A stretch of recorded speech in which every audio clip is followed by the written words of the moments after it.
Okay, so good morning, John. Good morning to you. Great to see you again. Welcome to our festival Rund die Burg. Yeah, How are thank you you. today? I'm doing good. It's a little different than when I saw you last time at the festival. We were in a white tent last time. Yeah, and now we are 5,108 miles away from each other. Because you are in Orlando, right? Yes, I am. I'm in Florida right now. Yeah. And I'm in Vienna. So what do you think about the festival Rund die Burg, and how important is it except now in these days to have online festivals like this? Yeah, I mean, I love the festival and I'm honored to be a part of it. I certainly enjoyed being there physically last year and having the chance to interact with you and the fans and the readers and the other authors. It was an awesome experience. And so I love that. And I certainly look forward to that being the normal in the future and joining you again for that. In the interim, though, I think it's awesome that we have the chance to connect this way.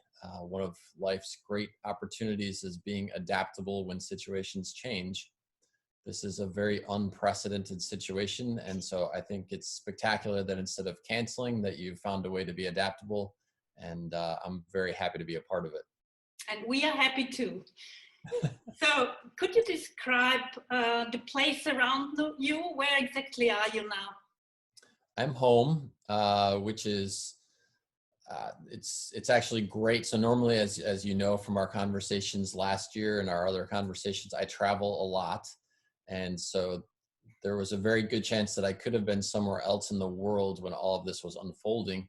Luckily, I was at home. I was about to leave on some trips, so we have been spending our time at home as a family. The rules here are very similar, I think, to most places around the world. You're not allowed to go out except for the necessities of groceries and pharmacy.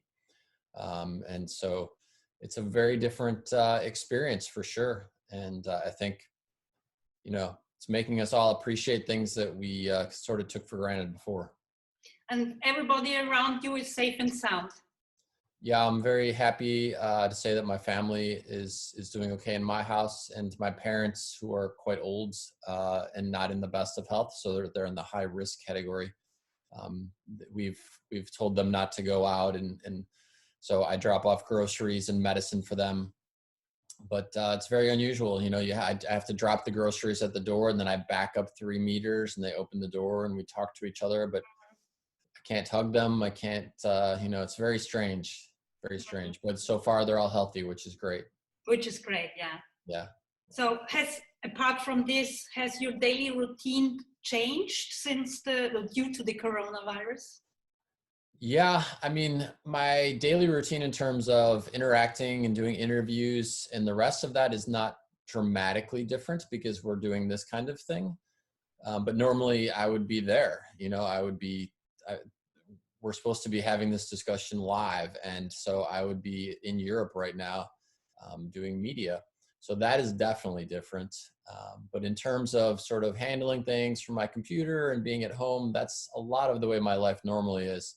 But there are so many of the things that I love to do that I can't do. Even just like Sundays is my volleyball day with my friends, and we haven't played for a month now and haven't seen each other for a month. So again, it's those little things that you take for granted that we can't even do. So do you think that your books can be especially helpful these days?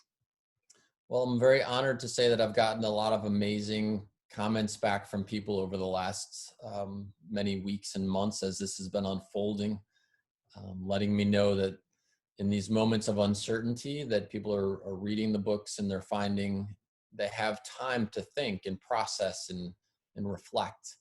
And so the books have been very helpful to them in these times. So yeah, that's the feedback that I'm getting from people. I think anytime we have a major life transition, it's an awesome time to step back and recalibrate. And so I'm honored that the books help people do that. And it seems like now is a time that that's happening a lot. Yeah. So we're in a kind of a turning point right now. What was your turning point when you decided, now I start to write? Yeah, for me, my turning point was another collapse. It was the economic collapse of 2001. I have to say that the longer you live on the planet, the more you see things and you have an understanding of what it feels like. So this is not all that different to me than it was in 2001. I remember that distinctly, and how businesses were closing, and then I went through it again in 2008, 2009. So yeah, I've walked this path before, not exactly this path, because this is even more extreme with the whole world experiencing it. But my hope is that because this is a worldwide situation, that this is a unique opportunity for us as people to really see the community as a global community. We're all going through this. And this isn't just an Austria problem or a United States problem or a China problem. We're all going through this. And nobody asked for it. Nobody wanted it. But now hopefully we can sort of bond together as a world community. Mm-hmm. Not maybe only as a world's community, but also as a family. What does family mean to you? Yeah, you know, it's really interesting. Thank you for asking that question. So I've been reflecting on how I and my team can contribute in these times to make a difference. And so one of the first things that we did is I went online every night and I would read a chapter from Das Café, am Rande. And the goal was that I would read a chapter, and then by the time I was done with the entire book, the situation would return to normal. And unfortunately, that is not the case. But so that was one of the first things that we tried to do. And I realized that that is part of my family. The people who are readers of my books, I consider them family. And in addition to that, you know, friends of ours who we normally would see every 2 weeks, we'd get together, we'd play games. Our kids have grown up together. They were friends before, but now like we really make sure each other is okay. We'll just, are you okay? Do you need anything? And it's really become family. And so I think that's it. It's the people you care about that become your family. It's not just the people that are related to you via blood. I heard that you have written a book for your daughter, Sophia. How did that come about? Well, many years ago I did, yeah. So I wrote a book called The Mommy Butterfly and the Baby Egg. And I was coming back on a flight and I just had the idea come to me. And I literally wrote the entire, it's a children's book. I wrote the entire children's book on a plane in one flight. And so, yeah, that was a cool experience that I did. And I actually have big plans for that. I would like to make that available. And we're talking about the best way to do that, but I have some cool ideas for that. So stay tuned, because hopefully in the months or the next 12 months, we'll be unveiling a really neat plan to share that concept. How did she like the book? Oh, she liked it. Yeah. You know, it's funny with kids. How old was she? She was probably about 4, 5. Yeah. So quite young. What's interesting is that, you know, so she knows that I'm a writer and she's attended many different events. You may have, I can't remember if she was with me at the last Rande, but I don't think she was. No, she wasn't. Okay, but she's traveled with me many times and she knows that Dad is an author and she's seen me speak and the rest of that. But at the same time, I'm Daddy. And so, you know, it's like, yeah, I get that you're an author guy, but you're really Daddy, you know? And so that's kind of an interesting, wonderful reality check as it relates to our relationship. It seems that you are very close to your daughter. So what kind of daddy are you, and what have you learned from your daughter? I love the opportunity to be dad, and it is daddy in our home. And that to me means being funny and goofy and supportive. And, you know, I remember when she was a little kid and she was learning the multiplication tables, for example. And so I created flashcards, and we were homeschooling at the time. And so every day we would go through these multiplication tables. Mm-hmm. She had a goal to get through 144 cards in less than 3 minutes. And I will never forget the day that she broke the 3-minute mark, and she was jumping up and down like a little jelly bean, a jumping bean. And I was just so proud of her for having worked so hard on something. And I think it's the greatest gift ever to get to be a chance to be a part of that. And it's not for everybody. Don't get me wrong. Parenting is not everybody's calling, and I totally understand that. But for me, I'm very honored that I get to be a part of that. Right at the moment, many families are in an unfamiliar situation, being home all together all the time. And many of them have also difficulties to cope with these situations. Do you have any piece of advice for them? Well, I think probably the biggest piece of advice would be to try and keep it light. Try and keep the energy high. Um, Anger is a manifestation of fear. And so when we feel ourselves getting frustrated or angry, it's a wonderful opportunity to put a tiny filter between our thoughts and our reactions. And so if your child isn't studying the way that you want them to be studying or something, and you feel that frustration, that anger, if we can ask ourselves in that moment, what am I really afraid of right now? And it's amazing because in situations like these where there's so many external factors, schools are not available, we're worried about our kids' safety and health. And so many times that frustration or that anger actually has nothing to do with the child. It has to do with the external circumstances. And as human beings, we often, there's that tendency to vent your frustration at the people who are close to you, not the people who you're actually upset about.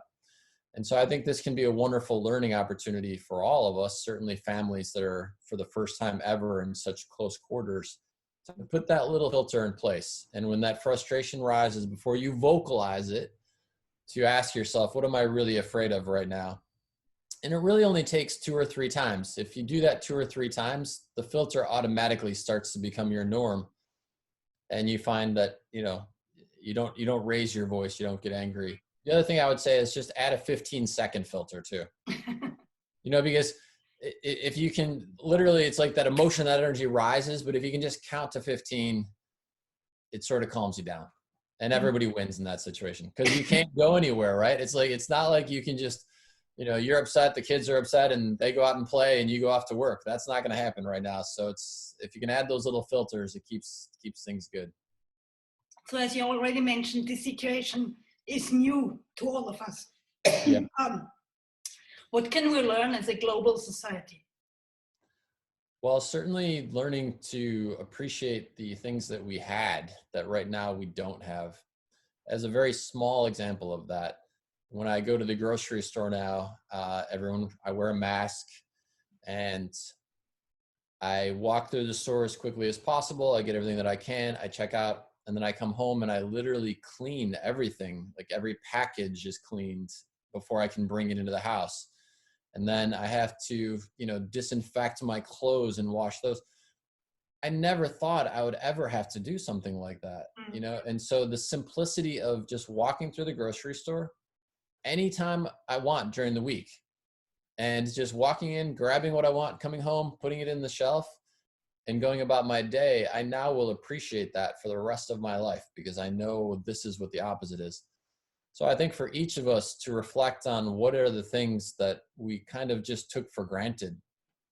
And now we realize that it's actually something very special. And maybe everybody is going to have their own answer to that. Maybe they really miss going to a particular park or riding their bike, or I miss seeing my parents and being able to hug them. I really do. And they really miss their granddaughter, my daughter. And, for someone who's 78 to not be able to hug your granddaughter is a really tough situation. And so I think all of these things are going to help us all reflect. And, the next time I hug them, I'm really going to embrace that moment. And I know that'll be the same when they hug their granddaughter. So what other things could we learn from the crisis? What chances can we take out of it? Well, so like I said, I think gratitude is certainly an awesome one. I think also these opportunities of giant transformation can help us reflect on what is most important to us. And the first question that I raised in Das Café am Rande developed is, why am I here?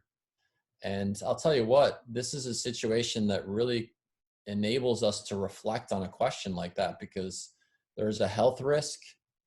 There's a lifestyle dramatic transformation. Our future is a bit uncertain. And so in these times, it's a helpful situation because it helps us remember that life is not guaranteed. And therefore, it's really important that I allow myself to think about, how do I want to spend my days? And when this is over, how do I want to spend the precious minutes of my life that I have? And how do I want to spend my resources? So I think this can be a great opportunity to course correct if we're a little off course with our life, or verify that, yes, this is exactly the path that I want to go on.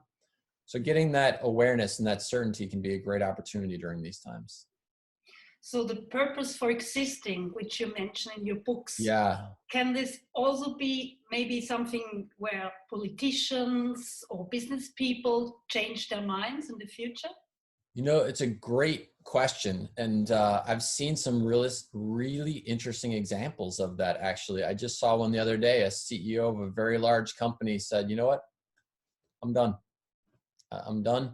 I think somebody in his family had gotten the virus, and he had only taken the job recently, and he realized my life is precious and I actually want to do something different. And I've seen a number of those stories where people in different, very successful, high-powered positions have said, I'm walking away. And I've had a major revelation about my life because of what's going on, and I actually want to choose a different path. And I think that's awesome. Yeah. So what's your personal purpose for existing? Thank you for asking that. Mine is to create museum day moments for myself and for others. And museum day moments is a concept that I introduced in a book called The Big Five for Life. And a museum day moment is a moment that's so special that you would enjoy walking it again and again for all of eternity. And so whether that's a precious moment, like I said, I was talking about the flashcards with my daughter. That was when she was littler. Yesterday we went out and we were playing volleyball in my driveway because you have a very limited space to move in. And we passed the ball back and forth, and she set an all-time personal best for herself. And I will remember that moment for a long time. So, you know, to create museum day moments for yourself and for others, and to look for opportunities to just create special moments. How about you? Oh, being happy, which can be, and exactly it's now at the moment where I can think because I have time to think, being with my husband, looking forward to meeting my grandchildren again, and still traveling. So hopefully one day we will be able to travel again. And it's the Auszeit im Rande. Yeah. So that's the third book in the Café series. Yeah. So the third Café book is John coming back to the Café for the third time. And I'll read one of the chapters from it where he is about to rediscover the Café again.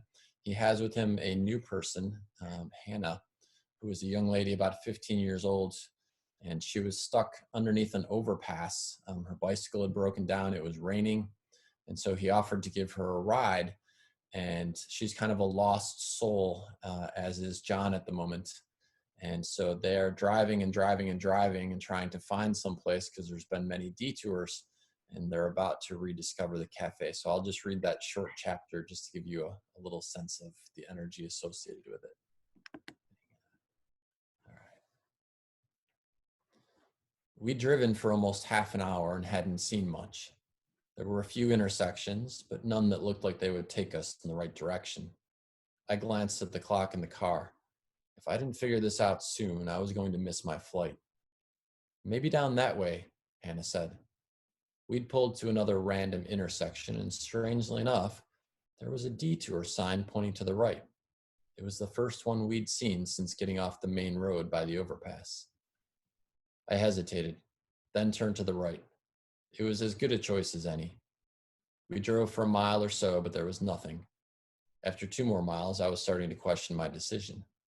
I looked off to the left for a moment, but it was just darkness. Over there, Hannah said suddenly. I see a light over there. Maybe they have a phone that works, or they can tell us where we are. I looked up ahead. Sure enough, about a mile in the distance, I could see a light. A single, solitary light, shining brightly in the middle of nowhere. The hairs on my arms stood up, and I felt goosebumps. I glanced at Hannah, then glanced at the light. I knew that light. We were getting closer by the second, and as we came over a small hill, the light was directly in front of us. There's a building, Hannah said, and a sign on the roof. She peered through the windshield.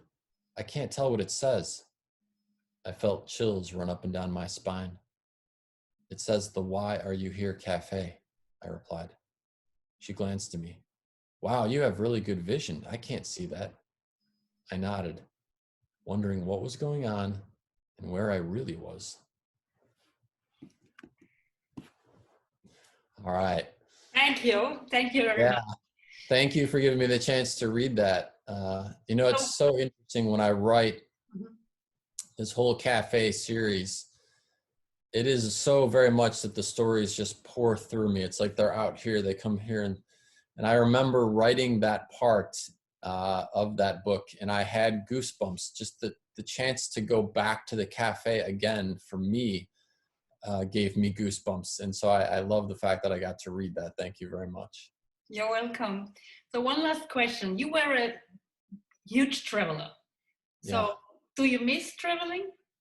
I miss it so much. Yeah.